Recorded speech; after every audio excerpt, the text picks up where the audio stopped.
part of both of our journeys of coming to this work and coming into cyclical wisdom.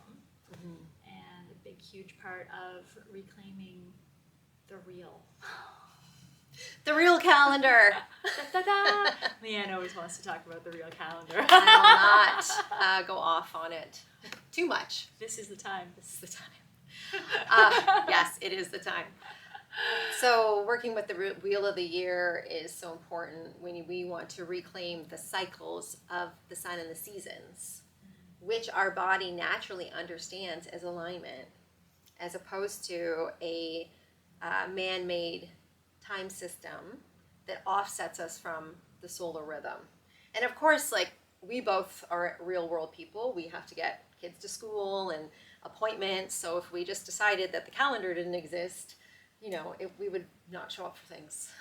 Right. So yeah, we're both and girls, right? Yes, Like, yes. we have to operate in that world, but it does make a difference how you show up in the real world, or muggle world, if we want to call it that. favorite thing to say. Right? Yeah. When we are also understanding that the sun is the true timekeeper, the moon is the true cycle keeper, and we can work with the cyclical asks of the season, so that we're not trying to show up with summer energy in the winter. Totally. And I feel that's like a great segue to why we want to work with the Wheel of the Year. Just taking New Year's as an example. So we all celebrate in our culture, Western culture, New Year's being the first day of the Gregorian calendar, so January 1st. And we have this like fun tradition of, New Year's resolutions and starting things new. And it's like, I'm going to do this, or I'm going to start this thing, or I'm going to go to the gym, or I'm going to eat all this crap that people do. And it never works because it's January and it's dark and it's a bit depressing after the beautiful season of Christmas and the solstice, and you're gathering with families if that's accessible to you, or all the things that you do. And we get really tired because we don't have a lot of sun. Why in the world would we be wanting to start a new year when the true new year for us is the first degree of Aries, which is the first day of spring, the spring equinox? Yeah. Which is usually, between the 19th and the 22nd of March.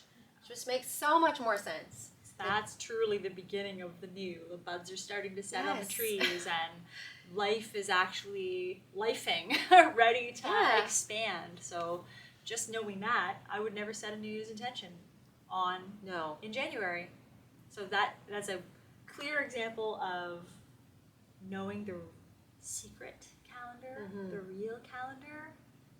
Which was on purpose. And still being able to operate in the world. Yeah, and it was on purpose to have these shifts created outside of a system that we all understood, which was nature and the planets and the seasons. This all made sense to us. When we grow, we feel like we're in growth. When it's time to rest and when everything's put to bed and the gardens are dying and it's getting cooler, this is our time to rest and go inward.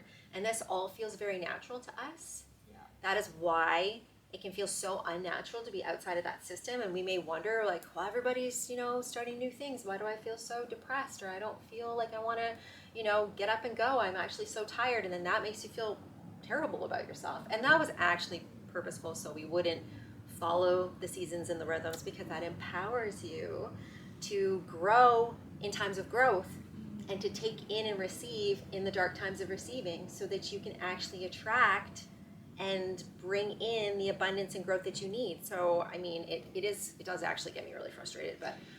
Well, like, going back to the reason that they created the calendar and put festivals at specific dates that weren't really in alignment was actually to break paganism. It was Totally. to break people's gathering at these important points of the year where the people were empowering themselves and connected to the earth magic, and it was very threatening to the church. Well, they're power days. And that's the other point. It's like these days have been celebrated for so long that the solar rhythm itself on those days carries power. So if you are working in rhythm with that and doing your rituals or your intentions around that time period, you actually have the ability to bring more to, and that would be an empowered society versus a society that needs to go into a structured building or what have you to have peace, power, attraction, or asking a god for something, right? Yeah. Yeah. So yeah. when we're saying start with reclaiming the wheel of the year, it's like we're reclaiming and remembering something that's ancient and that feels good in our bones and that feels magical. And when we were just having a chat a little bit earlier about this, it's like our kids are growing up in connection with that in a way that I didn't grow up that way, right? It was like Christmas at Christmas, which is really the solstice, and and then New Year's, which doesn't really make sense, and then and Easter moving around willy nilly. Yeah, which is actually kind of the most pagan thing about that calendar. It's the only one that's like based on the full moon after the Sunday after the equinox. Yes, that's the most. That's the one that's the most connected to actual how they would have decided where to have things. Yeah, and then celebrating Ostara as the equinox, and calling in that sort of like the golden egg and like the rabbit and all those beautiful symbolisms of spring that we use as Easter. And like it's fun. You got kids. Easter Bunny's fun. Santa Claus is fun. Like I don't want people to not have fun. Right. It's just that these rituals, especially as women and men, but for us, we work predominantly with women and women as they reclaim, healer, witch, etc., being in rhythm with the seasons that our body understands, the lunar cycle being in rhythm with our menstrual cycle, and even if you're outside of your bleeding cycle, you can follow the moon to call in that energy, and then the solar cycle as these beautiful power points to do your intentions and rituals for you and your family and your business and whatever it is that feels good. Yes, to me it's great. Have the Gregorian calendar, have all the fun things. So, for example, Halloween. Had this chat with my daughter this year. Halloween's for the living. Halloween's for having fun. Halloween's for wonderful. But we have a secret calendar, and we did our real ritual, right, where we were connecting to the ancestors and giving offerings to the ancestors and listening for the ancestors on November 7th this year. So we can have it all. We can have more than it all. We can have more than most. Because there's something magical about, like, there was no competition at that time. Because it's not, everything was celebrated on a day, on a calendar instead of... So kids can go out at the same, I get it. It also, having the understanding that you're following the planets and the rhythm of the sun and the zodiacal belt gives a perspective of us as a planet in a system and the cosmos that are us, right? And that our body at a cellular level understands this rhythm, as opposed to we're on Earth and there's like a heaven or a God, and there's nothing wrong with these belief systems, but they're different. And having that as your connection to spirit, right? Yeah, So it's like spirit is always around you, and you're constantly being spoken to by the planetary energies. So it's a shift, and you can have both. Yeah, you can have both. Yeah, you can have both. Exactly. You don't have to not partake in sacred traditions that have meaning and nostalgia and memories for you, but we also do get to use the power days. That's so right. We have been gathering for a couple of years now. Yeah. On the Wheel of the Year points and the solstices and the equinoxes that everybody kind of knows more about. There's an amazing man in England. His name's Rory Duff, and he has been doing like dowsing and the energy ley lines of the actual planet like come into coherence and like magnify their power. It's like measurable on and around those times, and like that band keeps on widening. So we have a little bit of play around the solstices and the equinoxes. Be like, we can gather, and there's been so much cool research too about the mycelium thing. Oh yeah, I love where that. When we gather and we drum and we sing, that actually connects down and communicates through the mycelium on the earth, and like wakes things up, and then that land will become more fertile. That land will give more because we're offering down to it. It goes, there's people here, there's life here to support, and actually brings more up, more nourishment up from the earth. It's absolutely amazing. Well, it's in love. Like the rituals and the gathering are really in love. That is what you're bringing. It doesn't matter the details. If you're gathering together, no matter how small or how big, and there's song and laughter and like a ritual of any kind, that love just goes right back down into the earth, and the planet is alive. And of course, Mother Earth wants to feel that. You know, so beautiful. I know. It is so beautiful, and like that's the real heart of it, is us feeling the connection, remembering our connection, remembering that sense of belonging here with each other and with the earth and with the stars and with all that's good. Remembering that. So we gather on the solstices and equinoxes, and then the cross quarter days, which are the in-between portals, which I love the way you describe it. Well, it's like the cardinal points make sense. So the cardinal signs, so the beginning of spring and fall and winter and summer, are the beginnings of Aries and Libra and Capricorn and Cancer. And you can kind of see that cross, right? So the cardinal cross. Those beginnings are super solar, and again, with those we do have a bit of play because the energy starts waxing in a few days before and it goes on, and the sun stays fairly still at that time period, so we have lots of good rich ritual time. And then the cross quarter days are more feminine in nature and more subtle in nature, and they almost feel a bit lunar, and they are 15 degrees of the fixed signs. So we're looking at the Scorpio, the Taurus, the Aquarius, and the Leo. So that's where you get your Beltane, that's where you get your Samhain or Halloween, that's where you get Imbolc, that's that beginning of February, and then Midsummer, Lammas or La Lunasa in August. And those days, because they're the in-between, where it's like we're not quite out of summer, we're still celebrating summer, but we understand that fall is coming, and like the one Imbolc, I mean, I love Halloween, like I love Samhain, obviously.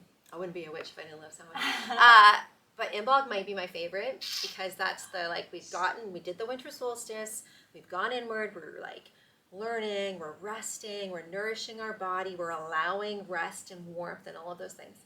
And then you just get that little like twinkle of change.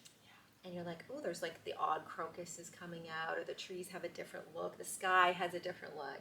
And it's getting quickening, noticeably lighter out. Exactly. It's going quick towards the equinoxes when it starts to move faster. And so beautiful. Yeah. And to celebrate that one, especially in circle. Yeah. To have that, like we've talked about this 6-week point to gather as women and be like, okay, like now we're heading into, and this is when you start allowing yourself to consider. And if you even think about, you know, traditionally you'd be getting like the gardening catalogs would start coming in. Yeah. And you'd be picking your seeds and your things that it's very symbolic, and that is all a part of that. So it's like, okay, what do I want to grow this season? Like where am I going to create? And that feels powerful, but also knowing there's still some time to consider. And that's so feminine, so receptive. It's like, okay, I have this desire. It's not quite ready, like to really plant the seed or the fire or give light to it. I'm going to be open to the idea and receptive, and it follows that, like the lambs and they, you know, they're starting to like get pregnant or like, and there's a quickening, you know, and you're like, oh, there's some life. Like it might not come to fruition, but there's a possibility of life. So let's just back up a little. Be like, we are going to start our next ceremony that we are gathering for, and we do have a really nice opportunity as well to join the group for the full Wheel of the Year for the 8 celebrations. And it's so powerful if it's not like these one-off things. So we've really created this call out for like anybody in the local area, but also we're going to offer this to anyone who wants to be part of this fold, that we're also going to be able to like tune in online in the ceremony together. But starting at the winter solstice, which is, yes, the darkest time of the year, but really it's the end of the darkness, and we're welcoming back the light, because ever so slightly, every day, we gain a minute of light. So we're welcoming the sun, which is why it was used by the Christianizing forces moving through the world to align it with the birth of Christ. Right. It's the birth of the sun. Light. Yeah.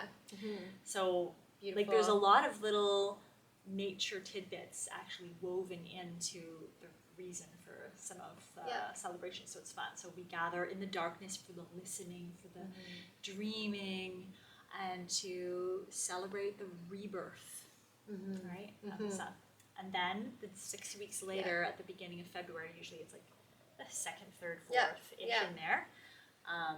Then there's this Imbolc that Mia was just talking about, with this quickening, and the earth is dreaming of spring, and you can feel the dream deep in the earth. Like the earth knows that spring is coming 6 weeks later. Yes. And when you know that, and you gather in what seems like the dead of winter, and we could still be under 5 feet of snow for a long ass time after, but still, what hope that kindles in this part of the year where we're stirring the embers, and traditionally that would be all of the fires would have been put out and relit as well, like that welcoming of that, the sacred fire of like the blessing of the hearth, that winter fire that's keeping us safe all through. And then we have the spring equinox, so that's when we really begin to consider and plant the seeds, which is a very exciting one to have, because you really know, okay, but it's going to start getting warm soon, but there's still work to do. And then 6 weeks later we have Beltane, which is like so sexy, so like it's like everything's turning green and bright. You can feel it in your body. You're starting to get sun on your skin, and everybody's like so sensual, and we're really claiming that, like sensuality and sexuality, the fertileness of the it. Leaves are out on the trees, and the tulips and the daffodils are blooming, and there's really this like the earth laughs and flowers feeling. And traditionally they would have had the Beltane fire, and that would have been the night to bless the fields with fertility. That's why it's actually known as National Have Sex Outside Day, or Gardening Naked Day. It's like those are echoes of Beltane. Gardening naked. It's like those are what it's known as, So which is fun. But I'm like, yep, that's actually really in alignment with that fertile, real. Just kind of raunchy. It's like it's like really it's fun. It's fun. And then the summer solstice, which is really when the sun begins to die. It's like we're at solar maximum. There's like maximum harvest, maximum fruiting, maximum like everything, but we hold that awareness because in celebration it's like that yin and yang symbol, right? On the farthest end of the polarity there's the seed of the other. And it's the summertime sad, like you actually do get that little like feeling of melancholy, like, ooh, things could change, like we don't get to have these days forever. Right? Even though it's just beginning. Like, I know. It's in June. I know. We've got all summer ahead, but we still know. Right? It still slowly starts to come down. So there's that. It's so fun. Lamas or Lunasa, which is like the first, like it can be like the first harvest. So you get to start to celebrate all the work that you've put into, the cycle of your life, and the equinox, so understanding the balance, and like really being like, okay, I'm taking everything in. There's still a little bit of work to do. I know that the dark is approaching. I'm ready to honor, and then of course Samhain. We've pretty much completed the year. That's right. But there are specific things to do, and there's many. It's not like there's one right way thing to do, but there are things in alignment with the energy of those times. So I love my daughter as well, and you too. I've got my two like Lunasa lionesses in my life that I love the most. River is little Leo, August 2nd, so her birthday is often like boom right there on, and or yours can be too at Lunasa, and just what's happening in the gardens. It's so clear. It's the corn and the tomatoes are coming ripe, and like there's like juicy things of the earth that are like, oh, this is the food of now, and like really celebrating that first harvest with like a feast. It's playful. Like things are working. We are gathering in what we planted so long ago. So it's really nice to give thanks to the earth for. We still have 2 other harvest festivals coming. That's right. But it's the first one. I also love that with our like all of our different teachings and our belief systems, that it's a very accessible way to do the Wheel of the Year because we incorporate so many different belief systems. So it's not that like really you're not there's no one that would not feel comfortable.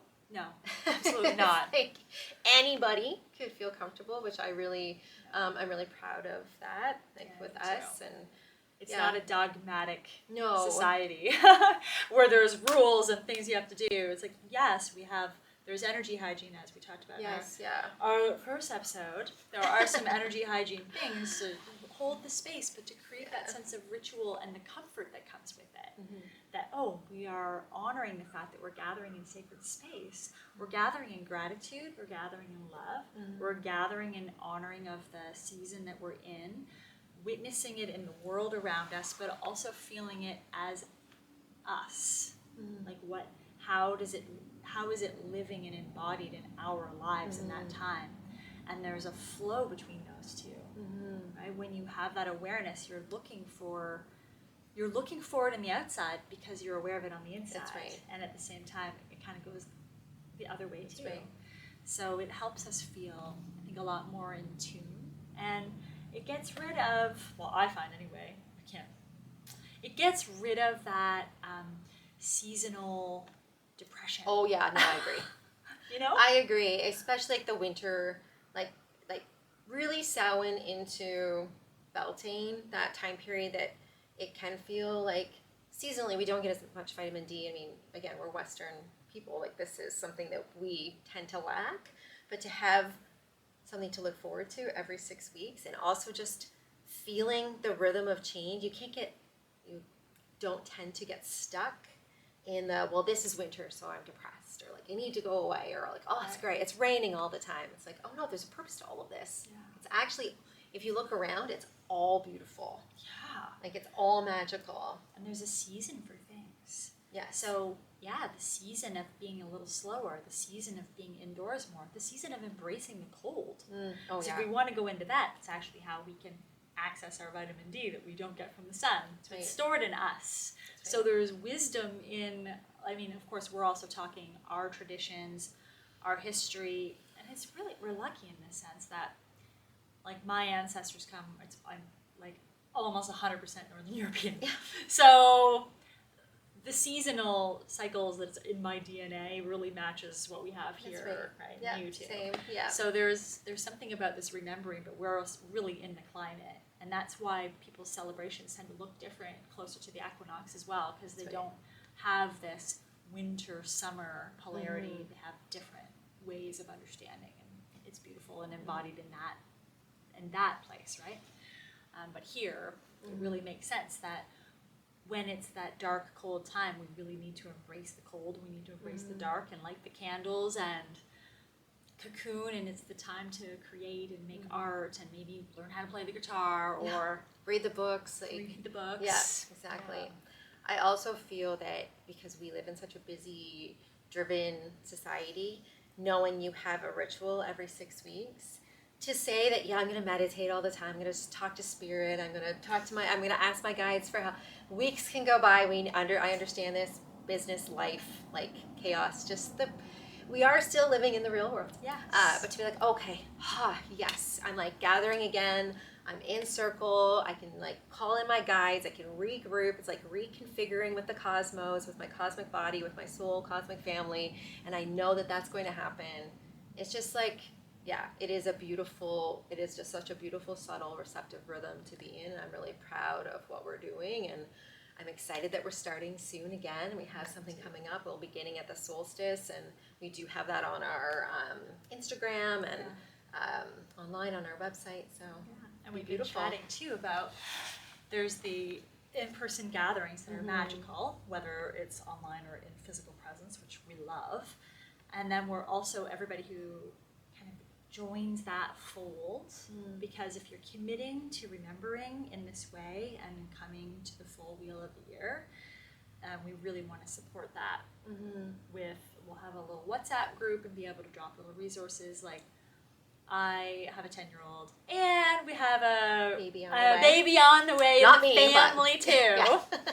But I'm really I love doing things for the kids. Yeah. And so I've got little songs that I've written for every point that become part of my tradition with my daughter, but I also want to share that with the people who are my family, so that we have these traditions that are keeping us connected to the magic of the season. So that would be little things I can share. So then if you've got grandkids or nieces or nephews or children that you want to share with, then we'll give some, like maybe a couple little journal prompts to prepare, or some like reflections on the seasonal energy, and we can remember and shift culture together. Because the more of us that are in connection with that, just the more we're kind of unplugging from systems that don't necessarily serve the natural flow of energy. And we are working with like being a part of the collective shift towards a more empowered and peaceful collective, really, truly. Yeah. And we need to be rooted in to our bodies and into the earth, which is also our body, to be grounded for that to happen. Because otherwise it's just an idea. It's just another to-do list, or it's another concept. And that's available in spades, right? We can all get really lost in how much information there is out there, but really what matters is the gathering, the remembering, the embodying, the doing, the being, the feeling, the allowing it to be in us. Exactly. All right. That's good. All right. Yeah. Yeah, so we'll see you at the solstice. Definitely. And enjoy the descent into darkness. Yes, exactly. Joyfully.